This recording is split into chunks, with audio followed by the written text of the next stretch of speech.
नमस्कार दोस्तों, lifeline astro channel में आपका एक बार फिर से स्वागत है। दोस्तों, जैसा कि आप जानते हैं कि जीवन में बहुत संघर्ष होता है और संघर्ष के बाद हम जो कुछ बनाते हैं वो बचा के रखना चाहते हैं। पैसा हो, मकान हो, वाहन हो, ज़मीन हो, जो भी कुछ बनाते हैं हम, ये हमारा उद्देश्य रहता है कि वो बरकरार रहे जीवन भर और अगली पीढ़ी में बच्चों से फिर पोतों से इस प्रकार से आगे चलता रहे और एक स्टैंडर्ड मेंटेन रहे। लेकिन कुछ योग ऐसे होते हैं दोस्तों, जो जीवन में आप कमाते तो बहुत हैं, लेकिन कमाने के बाद आपसे सब कुछ छिन जाता है। मकान हो, पैसा हो, प्रसिद्धि हो, सब कुछ छिन जाता है। ये ऐसा कौन सा योग होता है जिसके कारण से ऐसा होता है?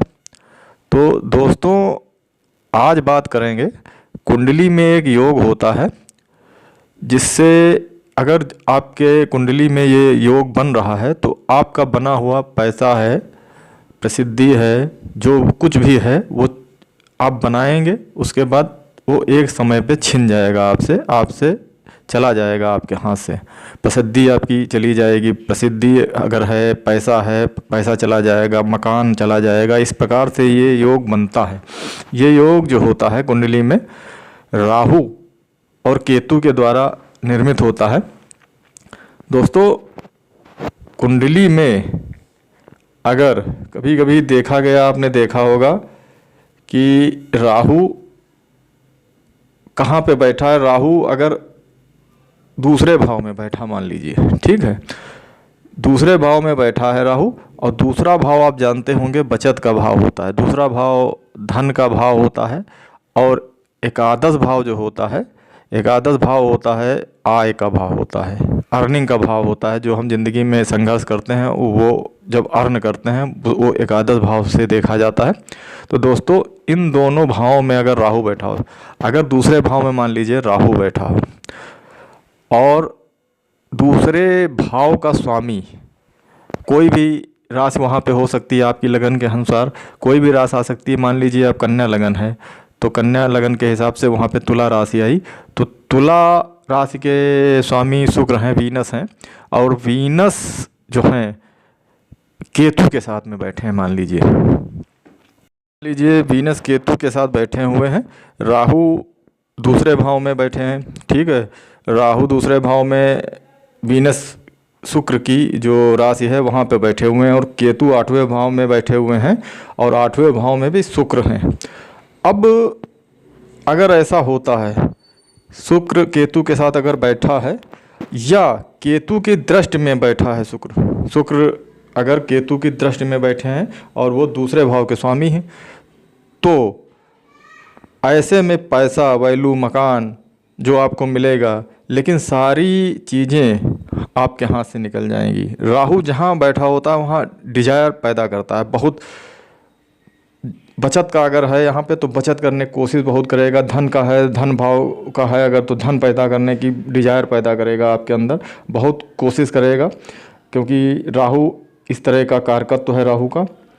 और ज़्यादा से ज़्यादा इज्जत हो, ऐसा राहु जो होता है, प्रसिद्धि हो, नेतागिरी में भी राहु ले जाता है। अगर यहाँ पे ये योग बन जाता है तो आपके हाथ से सब कुछ निकल जाएगा, आप ये मान के चलिए। अब इसी प्रकार से कुंडली का 11th हाउस जो है आय का भाव है, यहाँ पर राहु अगर बैठा है तो उसकी डिजायर बढ़ा देगा। व्यक्ति ज़्यादा से ज़्यादा पैसे कमाने की सोचता है। अब ये जो होता है, शनि जो है 11th हाउस की जो है राशि जो होती शनि होती है, और मान लीजिए शनि पंचम भाव में केतु के साथ में बैठा है या केतु की दृष्टि में है, तो ऐसा होता है, ये योग बनता है। आपका व्यापार जो होगा और धन होगा, सब कुछ आपसे छिन जाता है, कमाया हुआ धन। इसी प्रकार से कुंडली के प्रत्येक भाव से ये जो योग है उसका निर्माण अगर हो रहा है, तो जो भाव का कारकत्व है उसके हिसाब से राहु डिजायर पैदा करता है, और अगर ये योग बन जाता है तो उस चीज़ से आपको हाथ धोना पड़ेगा। जैसे तीसरा भाव पराक्रम का भाव होता है, और भाई बहन का भाव होता है, तो भाई बहनों से आपका बड़ा लगाव होगा पहले।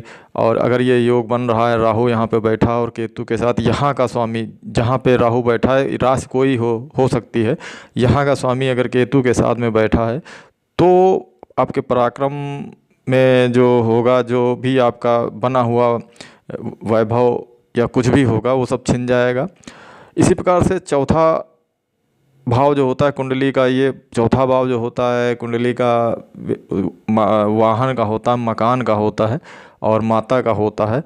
तो यहाँ पे अगर राहु बैठा हुआ है और यहाँ चौथे भाव, चतुर्थ भाव का, फोर्थ हाउस का स्वामी जो है केतु के साथ में बैठा हुआ है, तो वाहन आप बनाएंगे, डिजायर पैदा करेगा राहु, वाहन बनाएंगे आप, और माँ से लगाव होगा आपका, और मकान बनाएंगे, भवन बनाएंगे, सब कुछ बनाएंगे। लेकिन अंतोगत्ता जो होता है आपसे ये छिन जाएगा अगर केतु के साथ यहाँ पे इस भाव का स्वामी बैठा हुआ है। तो इस प्रकार से ये योग जो होता है अपना परिणाम देता है, देखने को मिलता है, कुंडलियों में आजमाया गया है कि इस प्रकार से योग राहु और केतु का जो योग है, राहु के साथ में, राहु जिस भाव में बैठा हुआ है उस भाव का स्वामी अगर केतु के साथ में बैठा हुआ है, नीच का है, और मान लीजिए खराब अवस्था में बैठा हुआ है या दृष्टि में बैठा हुआ है, तमाम ऐसी बातें होती हैं जिससे आपको बहुत बड़ा नुकसान होगा एक समय आने पे। और ऐसा ज़्यादातर तब होगा जब केतु की महादशा या तो फिर चल रही है, केतु की महादशा चल रही है, या इन्हीं जो ग्रह हैं इनकी महादशा चल रही है, उसमें आपको भारी नुकसान का सामना करना पड़ेगा, ऐसा होता है। तो दोस्तों, अगर ये योग के बारे में बताया आपको वीडियो अच्छा लगा है तो कृपया सब्सक्राइब करें, लाइक करें, चैनल से जुड़ जाएं। मिलते हैं अगले वीडियो में, तब तक के लिए नमस्कार, धन्यवाद।